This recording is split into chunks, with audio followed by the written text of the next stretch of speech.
¿Cuál es la clave de la eficacia de una iglesia? ¿Qué diría usted que es algo esencial para que cada uno de nosotros hagamos de esta congregación una congregación eficaz en la comunidad en la cual Dios nos ha plantado? La respuesta podría variar. Podríamos tener muchas respuestas a esta pregunta. Algunos, y no estoy diciendo que algunos de ustedes, pero algunos dirán que la eficacia de una iglesia está en buenos programas. Para que seamos eficaces, necesitamos tener un programa para niños, un programa para jóvenes, un programa para solteros, un programa para ancianos, un programa para deshabilitados, y nos llenamos de programas pensando en que los programas van a permitirnos ser eficaces, aunque muchos programas son de ayuda para el crecimiento de la iglesia. Otros pueden decir que la eficacia de una iglesia puede estar en la estabilidad financiera y en una estructura de liderazgo bien organizada. Se necesita billete, pastor, y se necesita tener un grupo de hombres y de mujeres capacitados, preparados, estudiados. Y aunque ambos ingredientes son necesarios, no es cierto de que son esenciales para que una iglesia sea eficaz. Entonces usted se preguntará, ¿en qué consiste la eficacia de una iglesia? ¿Dónde está? ¿Qué es lo que necesitamos para ser eficaces? La Biblia, la palabra de Dios, nos enseña que la iglesia es eficaz transmitiendo el mensaje de salvación gracias al poder del Espíritu Santo. Lo que la iglesia necesita para ser eficaz en llevar el mensaje del Evangelio es el poder del Espíritu Santo. ¿Qué necesitamos? El poder del Espíritu Santo. ¿Qué necesitamos? El poder del Espíritu Santo. Ese es el título de lo que voy a compartir con ustedes a la luz de Hechos, capítulo 3 y el capítulo 4. Hemos dado lectura a una porción de Hechos capítulo 3, pero estaremos sustrayendo nuestra enseñanza de Hechos 3 y Hechos 4. El libro de Hechos, que es el libro en el cual estamos basando nuestra serie Iglesia a la Acción. El libro de Hechos nos muestra el poder del Espíritu Santo. ¿Qué nos muestra el libro de Hechos? El poder del Espíritu Santo. Nos muestra cómo es que Dios obra en la iglesia a través de su Espíritu Santo. Y en Hechos capítulo 3, Pedro y Juan. ¿Quiénes? Pedro y Juan. ¿Quiénes? Pedro y Juan. Y esto no podemos olvidarlo, mis amados hermanos y hermanas. Pedro y Juan. Porque esto nos habla de qué se vale Dios para obrar en su iglesia. Dios se vale de seres humanos. ¿De qué se vale Dios? De seres humanos. Dios se vale de gente como nosotros. ¿De qué se vale Dios? De gente como nosotros. ¿De qué se vale Dios? De gente como nosotros. Y en Hechos 3, Pedro y Juan, llenos del Espíritu Santo. ¿De qué están llenos Pedro y Juan? Del Espíritu Santo. Sanan a un hombre cojo de nacimiento en la puerta del templo llamada La Hermosa. Y creo que este es un dato curioso. El hecho de que este milagro se llevase a cabo a la puerta del templo con este nombre. Porque hermosa es la gracia de Dios. ¿Cómo es la gracia de Dios? Hermosa. ¿Cómo es la gracia de Dios? hermosa. La gracia de Dios es hermosa. Y el milagro que se da en este individuo por obra del Espíritu Santo a través de Pedro y Juan es algo que nosotros debemos de considerar como algo hermoso. Este milagro no solo trae restauración física a este hombre. No podemos quedarnos allí en ese relato. No podemos quedarnos en el hecho de que, sí, se sanó un cojo. Pedro y Juan sanaron a un cojo. Tenemos que ir más allá de qué es lo que se llevó a cabo a través del poder del Espíritu Santo en ese momento, sobre ese individuo específicamente. Y este milagro, mis amados hermanos y hermanas, no solo trae restauración física a este hombre, sino que también se convierte en una poderosa señal de la autoridad de Jesucristo y su evangelio. Si hay algo en lo cual debemos de reflexionar es que este evento milagroso nos declara, nos manifiesta el poder que hay en el nombre de Jesús y en su evangelio, que nos declaran el poder que hay en el nombre de Jesús y en su evangelio. En Hechos capítulo 4, los líderes religiosos reaccionan con oposición, pero los apóstoles, llenos de valentía por el Espíritu Santo, siguen proclamando la verdad. Nuestra primera lección para ser una iglesia en acción es la restauración del hombre. La restauración del hombre es obra del poder de Dios. La restauración del hombre es obra del poder de Dios. Dios obra en la vida de este hombre cojo. Pedro y Juan ven al hombre cojo y en lugar de darle limosna, le ofrecen algo mucho mayor: sanidad en el nombre de Jesucristo. Síganme en la lectura en el verso 6, mas Pedro dijo: no tengo plata ni oro.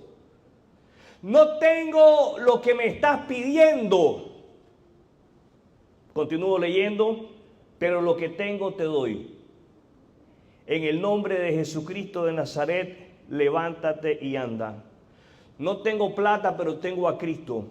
No tengo oro, pero tengo a Cristo. Y Cristo es mejor que el oro y que la plata.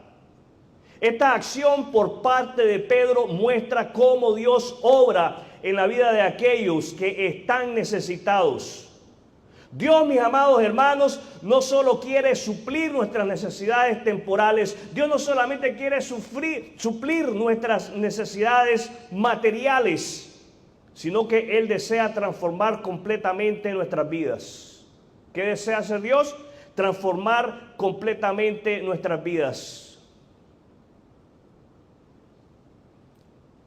Este hombre cojo no fue simple y sencillamente sano milagrosamente, físicamente. Este hombre fue restablecido completamente. Este hombre fue sano espiritualmente.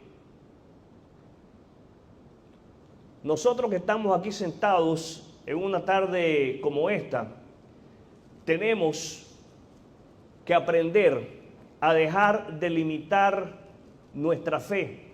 Tenemos que aprender a dejar de limitar nuestra fe.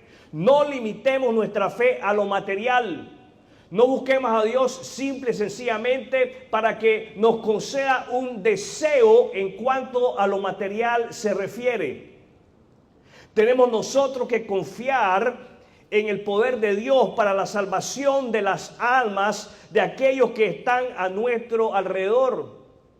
Tenemos que confiar y buscar en la intervención de Dios en cada área de nuestra vida y de la vida de las personas que están a nuestro alrededor.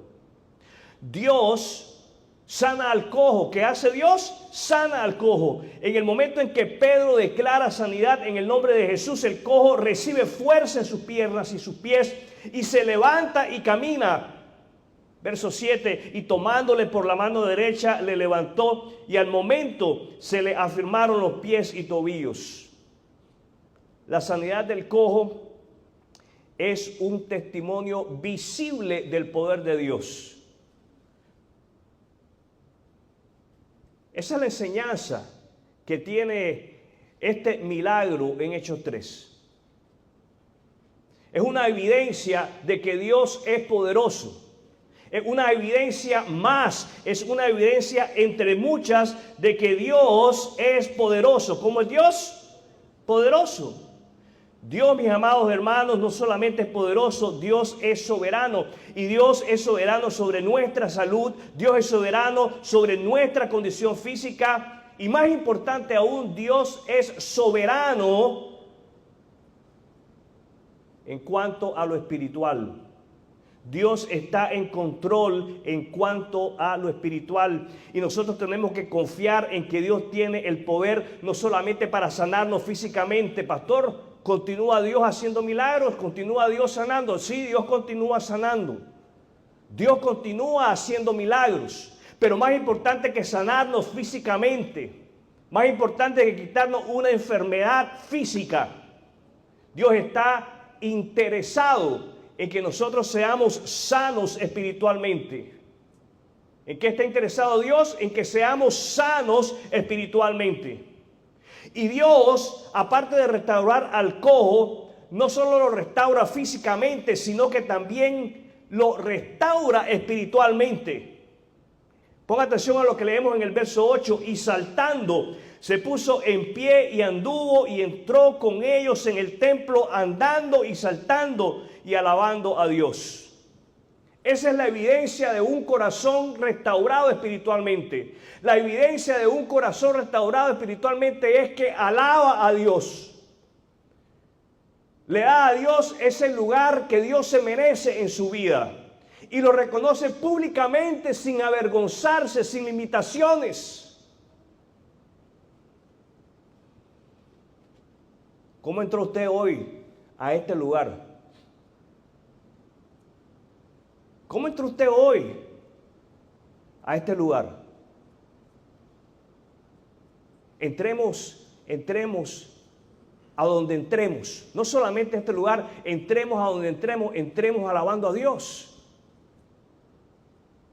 Hoy cuando salgas de este lugar, donde te dirijas, donde te toque bajarte de tu carro y entres a ese lugar, sea tu casa, entra a ese lugar alabando a Dios. ¿Cómo debes entrar? Alabando a Dios. La restauración de este cojo es completa. ¿Cómo es la restauración de este hombre? Completa. Dios lo restaura físicamente, emocionalmente y más importante, espiritualmente. Dios, mis amados hermanos, no hace obras a medias. Él restaura al ser humano por completo. Y podemos estar enfermos, pero si estamos restaurados espiritualmente en nuestra relación con Dios a través de la fe en la obra de Jesús en la cruz del Calvario, estamos completos. ¿Cómo estamos? Completos. Permitamos entonces que Dios haga una restauración total en nuestra vida. Nuestra segunda lección: el poder de Dios se manifiesta a través de los creyentes. El poder de Dios se manifiesta a través de los creyentes. ¿Quiénes iban? Leemos aquí a la oración al templo a la hora novena. Pedro y Juan. ¿Quiénes iban? Pedro y Juan. ¿Quiénes iban? Y yo le decía, esto es algo que no podemos omitir. Muchas veces hemos leído este pasaje y así Pedro y Juan iban a la hora al templo a la hora de la oración. Esto nos debe decir que dos hombres como nosotros iban a orar al templo. Pero no solamente nos debe dejar saber que estos dos hombres iban al templo a orar, debe de dejarnos saber que estos dos hombres estaban dispuestos a dejar ser usados por Dios. Y Dios manifiesta su poder a través de estos dos hombres que son obedientes. ¿Cómo son? obedientes. Dios manifiesta su poder a través de creyentes obedientes. Pedro y Juan no dudaron. Escuche bien. Pedro y Juan no dudaron en obedecer el mandato de Jesús de ir y predicar el evangelio. Ellos no dudaron en ese mandato. Ellos no solamente iban al templo a orar, ellos iban a hablar de Cristo con la gente. Ellos iban a aprovechar de que aquel lugar iba a estar lleno de gente para hablar con toda esa gente de Cristo. Ponga atención a lo que leemos en los versos 6 y el verso 16. Mas Pedro dijo: no tengo plata ni oro, pero lo que tengo te doy. En el nombre de Jesucristo de Nazaret, levántate y anda. ¿Qué está haciendo Pedro en ese momento? Hablándole de Cristo a ese individuo que se encuentra incapacitado, sentado en esa puerta, pidiendo para sus necesidades. Verso 16, y por la fe en su nombre, y por la fe en su nombre, en el nombre de Cristo, a este que vosotros veis y conocéis, le ha confirmado su nombre. Fíjense bien, la obra milagrosa de sanidad en este hombre cojo, lo que servía para confirmar el poder en el nombre de Jesús. Y la fe que es por él ha dado a esta completa sanidad en presencia de todos. Una completa sanidad. Más que físicamente hablando, espiritualmente. Más que donde nosotros podemos ver lo físico, lo espiritual. La obediencia, mis amados hermanos, abre la puerta a la manifestación del poder de Dios. Escuche bien, la obediencia, cuando usted y yo somos obedientes, se abre la puerta a la manifestación del poder de Dios. Si nosotros nos negamos a obedecer, no podemos ver el poder de Dios obrar a través de nosotros. Y Dios usa a los obedientes para hacer su obra. Dios usó a Pedro y a Juan porque escogieron obedecer el mandato de ir y de predicar el evangelio. Entonces obedezcamos la dirección de Dios sin temor. ¿Cuál es la directriz que Dios ya nos ha dado? Ir y hacer discípulos. Esa es la directriz, ese es el mandato, ir y hacer discípulos. Dios manifiesta su poder a través de creyentes comprometidos. ¿Cómo manifiesta Dios su poder? A través de creyentes comprometidos. No a través de creyentes comprometidos a estar sentados escuchando un sermón. Qué bueno que están todos ustedes aquí comprometidos, escuchando un sermón. Pero Dios manifiesta su poder a través de creyentes comprometidos con la proclamación del evangelio. Ahí es donde verdaderamente Dios manifiesta su poder. Dios manifiesta su poder a través de la predicación del evangelio de Cristo. ¿Qué pasa cuando el evangelio es predicado? ¿Qué es lo que vemos en el libro del Hechos cuando el evangelio está siendo predicado? Muchos creían y muchos se añadían. Muchos creían y muchos se añadían. Pedro y Juan enfrentan oposición. Mire, juntamente con la predicación hay oposición. Eso es inevitable. Usted predica, la gente se le opone. Y Pedro y Juan enfrentan oposición, pero no retroceden. Versículos 18 y 19 en el capítulo 4. Versos 18 y 19 en el capítulo 4. Y llamándolos, les intimaron. Y llamándolos, les intimaron. O sea, los amenazaron. ¿Qué hicieron? Los amenazaron. Y yo no conozco a nadie que te amenace in a friendly way. No conozco a nadie que te amenace de una manera amistosa. Cuando te amenazan, lo hacen para dejarte saber que no son tus amigos. Te amenazan para dejarte saber que son tus enemigos y que se oponen a tu causa. Los llamaron, los amenazaron. Que en ninguna manera, estoy leyendo en el capítulo 4, verso 18, los llamaron, los amenazaron que en ninguna manera hablasen y enseñasen en el nombre de Jesús. No hablen de Cristo. No propaguen ese evangelio. Verso 19, más Pedro y Juan. ¿Quiénes? Pedro y Juan, hombres como nosotros. Pedro y Juan, hombres obedientes al mandato de Dios de ir y hacer discípulos. Hombres comprometidos con la predicación del evangelio. Mas Pedro y Juan respondieron diciéndole: juzgad si es justo delante de Dios obedecer a vosotros antes que a Dios. Porque no podemos dejar de decir lo que hemos visto y oído. El compromiso de Pedro y Juan era un compromiso inquebrantable. ¿Qué clase de compromiso? Inquebrantable. Pero permítame decirle que ese compromiso era inquebrantable por la presencia del Espíritu Santo en ellos.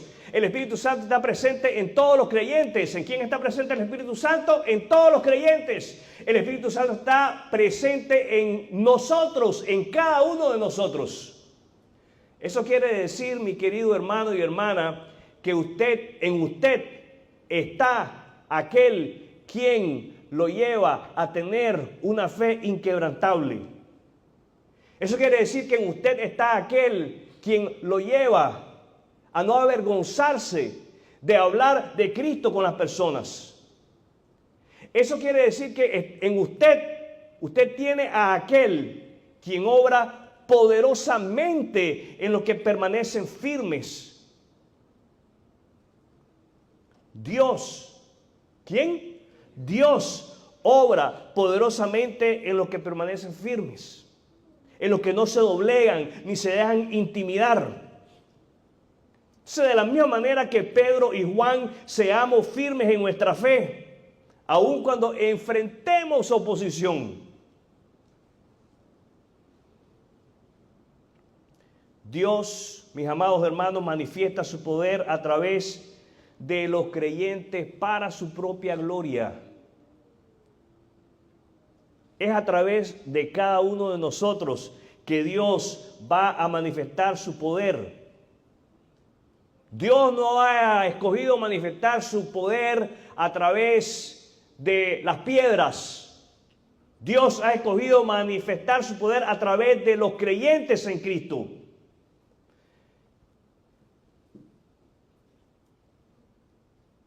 Este milagro realizado por el poder de Dios a través de Pedro y Juan lleva a muchas personas a glorificar a Dios.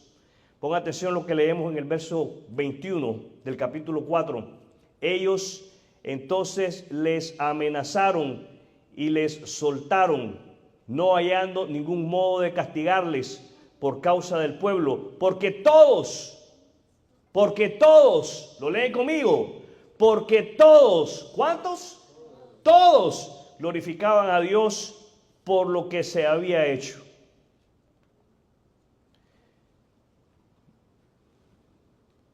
No perdamos esto de vista.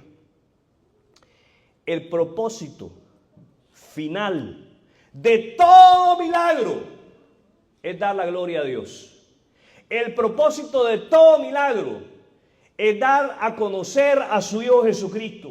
El propósito de todo milagro es que el Evangelio sea dado a conocer y de esa manera el nombre de Dios sea exaltado. Dios obra para que su nombre sea engrandecido. ¿Para qué obra Dios? Para que su nombre sea engrandecido. Vivamos entonces para glorificar a Dios en todo lo que hacemos. Vivamos para glorificar a Dios en todo lo que hacemos. Nuestra tercera lección es que los creyentes en acción glorifican a Dios.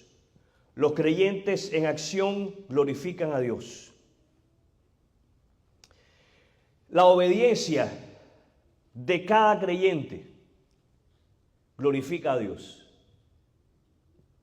Pedro y Juan desafiaron las amenazas de los líderes religiosos y siguieron proclamando el Evangelio. Capítulo 4, versos 19 y 20, mas Pedro y Juan respondieron diciéndoles, juzgad si es justo delante de Dios obedecer a vosotros antes que a Dios. Porque no podemos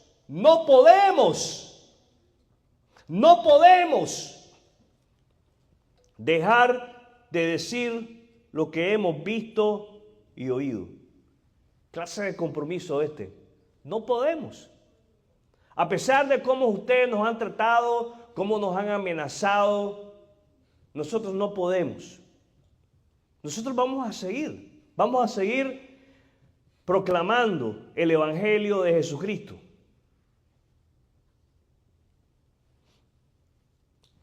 La obediencia, mis amados hermanos, refleja nuestra fe en Dios. La obediencia a proclamar el Evangelio de Cristo refleja nuestra fe en el Cristo del Evangelio. Refleja nuestra fe en el mensaje de esperanza del Evangelio. Entonces obedezcamos a Dios antes que nuestros sentimientos. Obedezcamos a Dios antes que a nuestras emociones. Obedezcamos a Dios aunque estemos pasando por situaciones amenazantes. Obedezcamos a Dios. Nuestro compromiso de proclamar el Evangelio de Cristo, de hablarle a las personas de Cristo, va a enaltecer el nombre de Dios. ¿Qué tan comprometidos estamos a hablar con nuestros compañeros de trabajo de Cristo? ¿Qué tan comprometidos estamos a hablar con nuestros compañeros de estudios de Cristo? ¿Qué tan comprometidos estamos a hablar con nuestros hijos en el hogar de Cristo? ¿Qué tan comprometidos estamos a hablar de Cristo en la calle, en cualquier lugar donde nosotros vamos? Para enaltecer el nombre de Dios. Algo que la iglesia del primer siglo hacía, y ese es un ejemplo digno de imitar de la iglesia de hoy, es que ellos se unían en oración. A pesar de las amenazas, ellos se unían, permanecían unidos para interceder. Hechos 4, versos 29 y 31, y ahora, Señor, mira sus amenazas y concede a tu siervo que con todo denuedo hablen tu palabra. Ponga atención a la petición. Concédenos hablar sin temor tu palabra. Concédenos hablar con valentía tu palabra. ¿Cuándo fue la última vez que usted oró de esa manera? Y le dijo al Señor, hoy sí, hoy sí. Permite que hoy yo hable con valentía, con amor, con gracia, con misericordia, tu nombre, pero que lo hable. ¿Cuándo fue la última vez que usted levantó a Dios una oración como esta? Señor, concede a tu siervo que con todo denuedo hable tu palabra. Verso 30, mientras extiendes tu mano para que se hagan sanidades y señales y prodigios mediante el nombre de tu santo Hijo Jesús. El milagro de sanidad más grande que Dios puede realizar el día de hoy a través de la proclamación del Evangelio es la sanidad espiritual, traer salvación a los hombres y que los hombres vivan con esa convicción de perdón a través de la obra de Jesús en la cruz del Calvario. Verso 31, cuando hubieron orado, el lugar en que estaban congregados tembló. Creo que este lugar quedaría vacío si este lugar comienza a temblar. Cuando hubieron orado, el lugar en que estaban congregados tembló y todos, ¿cuántos? Todos, no algunos, no los más espirituales, porque todos eran espirituales. Ninguno más que otro. Hermanos, no permitamos que ninguno sea más espiritual que nosotros. A veces nos da pena ser espirituales. A veces nos da pena hablar de Dios. Nos da pena hablar de Cristo. Nos da pena que nos vean con una Biblia debajo del brazo. Por eso todos andamos con la Biblia en el celular hoy en día. ¿Y quién andas ahí? Nada, mi celular. Cuando hubieron orado, el lugar en que estaban congregados tembló y todos fueron llenos del Espíritu Santo y hablaban con denuedo la palabra de Dios. Fíjense bien, llenura del Espíritu Santo no para exhibirse. Llenura del Espíritu Santo no para decir yo soy más espiritual que tú. Llenura del Espíritu Santo para dar a conocer el Evangelio de Cristo. ¿Qué fue lo que dijo Jesús en Hechos 1:8? Y recibiréis poder cuando haya venido el Espíritu Santo para ser mis testigos, para ser testigos de mí.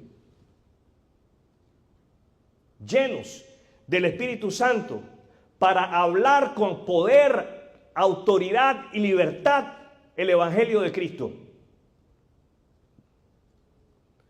¿Saben, mis amados hermanos, que nuestro compromiso con Dios en cuanto a la predicación del Evangelio se trata, impacta la vida de otros? Las personas te ven que estás comprometido, que estás serio a dar a conocer el mensaje de Cristo. Dios va a usar tu mensaje, no solo tu mensaje verbal, sino que tu mensaje transmitido a través de tu estilo de vida, de un estilo de vida que glorifique a Dios para impactar la vida de las personas a tu alrededor. Y nuestra fe en Jesucristo debe de llevarnos a comprometernos con Dios de todo corazón. Nuestra fe en Jesucristo debe de llevarnos a comprometernos con Dios de todo corazón. Decís que sos creyente en Cristo, decís que tenés la seguridad de la vida eterna, decís que tenés la convicción, no hay duda.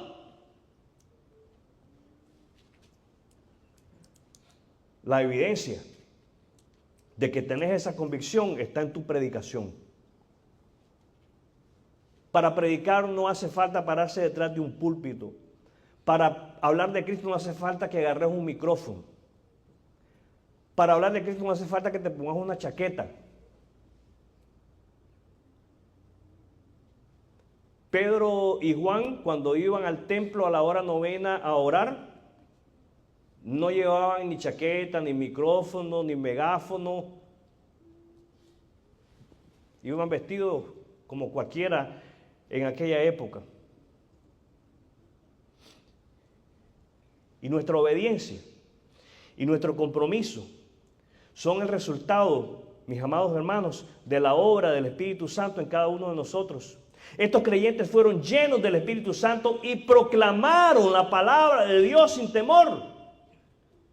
Mira lo que leemos en el verso 31, y hablaban con denuedo la palabra de Dios, y hablaban con denuedo la palabra de Dios. Solo con el Espíritu Santo podemos cumplir nuestro llamado. ¿Hay alguien aquí que diga ser creyente en Cristo y no tenga el Espíritu Santo de Dios? Todos lo tenemos, todos lo tenemos. Todos recibimos el Espíritu Santo de Dios en el momento en que creímos. El apóstol Pablo dice, fuimos sellados con el Espíritu Santo de Dios. Entonces tenés lo que se necesita. Tenés en ti lo que se necesita para cumplir con el llamado a la predicación del Evangelio de Cristo. Hay algo que necesitamos hacer y es buscar ser llenos del Espíritu Santo. ¿Saben cómo el cristiano es lleno del Espíritu Santo de Dios? A través de la lectura de su palabra, a través de la oración y compartiendo el mensaje de Cristo. Y mientras compartís el mensaje de Cristo, servís. ¿Qué haces? Servís. ¿Qué haces? Servís. Servís a las personas a tu alrededor de una manera desinteresada. Servís no esperando nada a cambio. Servís esperando que Dios obre. Eso es todo. Y que Dios transforme la vida de esa persona y que Dios salve a través de la fe en Cristo a esa persona. Dios restaura completamente a las personas por su poder. El poder de Dios se manifiesta en creyentes obedientes y comprometidos. Y la acción de los creyentes glorifica a Dios. Dios nos llama a todos los creyentes a ser creyentes de acción. ¿Qué clase de creyentes? Creyentes de acción, llenos del Espíritu Santo, que estamos dispuestos a obedecer y estamos dispuestos a comprometernos a glorificar a Dios en todo, absolutamente en todo lo que hacemos. Mi querido amigo, si usted aún no ha confiado en Cristo como el Salvador, hoy es el día. Hoy es el día. Dios le está llamando. Dios le está llamando a que se arrepienta de sus pecados, se vuelva a Él a través de la fe en Jesús como el único y suficiente Salvador de su alma. Vuélvase a Él a través de la fe en Cristo. Confíe en Jesucristo como su único Salvador. Él le va a restaurar y le va a dar una vida nueva. Quiero invitarle a tener un momento de oración. Oremos juntos. Cierre sus ojos. Vamos a